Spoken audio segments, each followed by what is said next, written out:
This is Big Mac. And this is Big Mac. That's the finished product. That's Big Mac in the mold. And Big Mac wants to get out of the mold. So we're going to do that for him. There's maybe 8 or 10 pieces of hardware that have to be removed. So let's get going.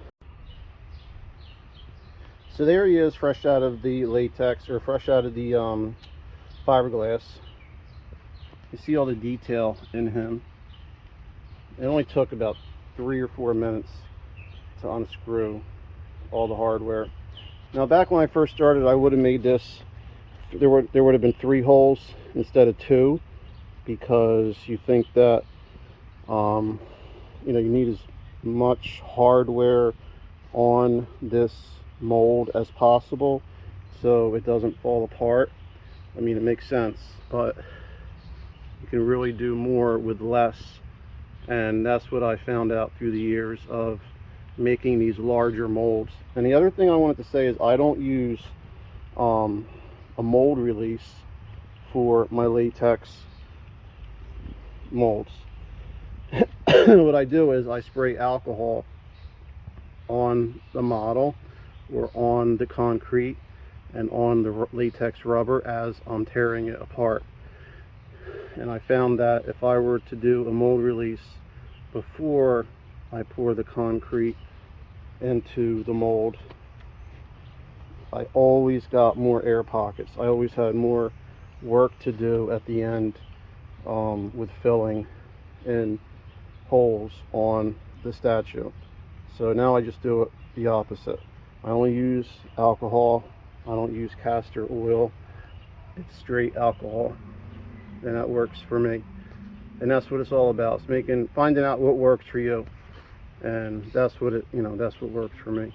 So let's throw some alcohol on the inside of this mold and on the statue, and let's start pulling Big Mac apart. In about 30 seconds I got that done, and you can see where it's wet. That's where I sprayed the alcohol in some of the tough spots on the front and on his rear end.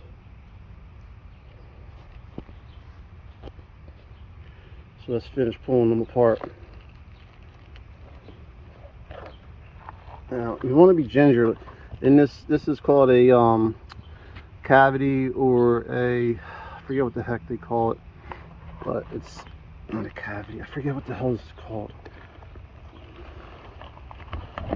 But in mold making, that part is I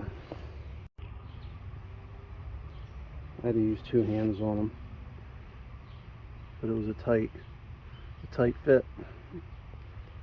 So there he is, Big Mac. He's another one of my favorites.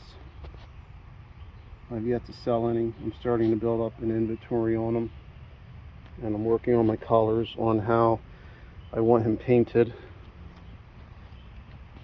But very few air pockets, and again, I attribute that to not using a mold release prior to pouring the concrete into the mold.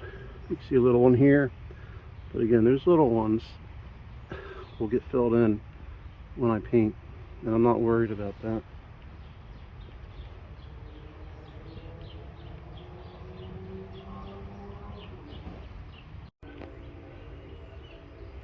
So in about 5 minutes I got the mold put back together.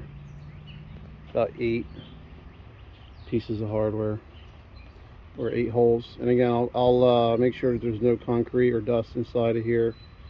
All this slag, I'm not worried about that. It's not going to go in there. So there he is, all ready for the next pour. And there's Here's Big Mac.